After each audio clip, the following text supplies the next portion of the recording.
Ashok Vaswani is Barclays UK Chief Executive and the man who launched the scheme today. So Ashok, younger people and more educated people are most vulnerable. Why is that? Is it because they've got more gadgets? Ian, I was quite fascinated with the results myself.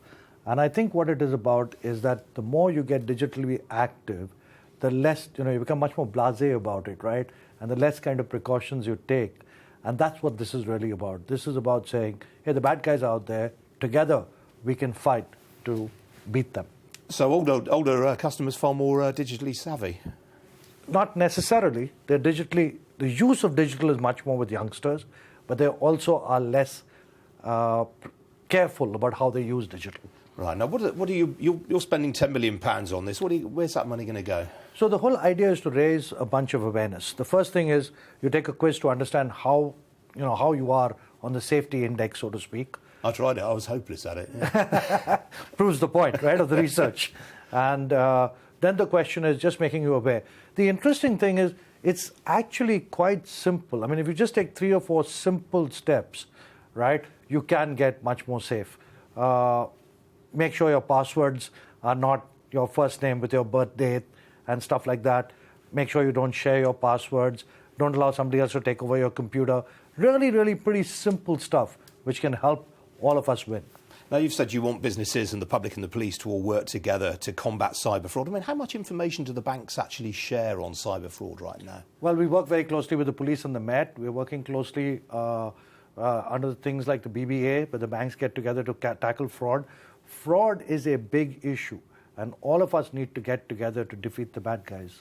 And what about this issue of the police? I mean, are they doing enough, do you think? So, a lot of this also, Ian, is about people who get defrauded, the stigma of actually saying, I got defrauded. It's fantastic. The research also shows that when people get defrauded, they still don't change. Most of them still don't change their habits, right? And therefore, they don't complain.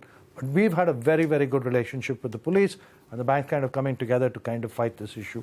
Now, looking at the economy more widely at the moment, we've heard a lot of talk about migration today. We've heard about Macron wanting to make France more competitive. For a big international bank like Barclays, do you worry about talent draining away? So, Ian, we are a British bank. We've been here for 326 years. We hope to be here for the next 326 years. Britain has seen a lot. We've seen it with it. We will continue to go with it. Now, we do have about 3,000 European nationals in our network, in our branches, on our trading floors. And obviously, we're very committed to making sure that they feel secure and they feel that they can have good jobs and lives in the UK. And in financial services, it's only about people, right? And therefore, our ability to get the best and the brightest to make sure that financial services stays on the cutting edge is really important. London has been a financial capital of the world for a long period of time. It would be a shame if we lost that. And very briefly, what's the mood like in Barclays at the moment, more generally? Sunday Times yesterday saying the CEO, Jess Daly, another 2 strikes, 1 more and he's out. I mean, what's the mood like internally right now? Ian, it's focus on the customer and the client.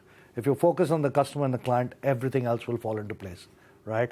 You can't get your eye off the ball. Customer, client, get it right by them. All right, Ashok Vaswani, we've got to leave it there. Thanks very much for joining me. Good to see you.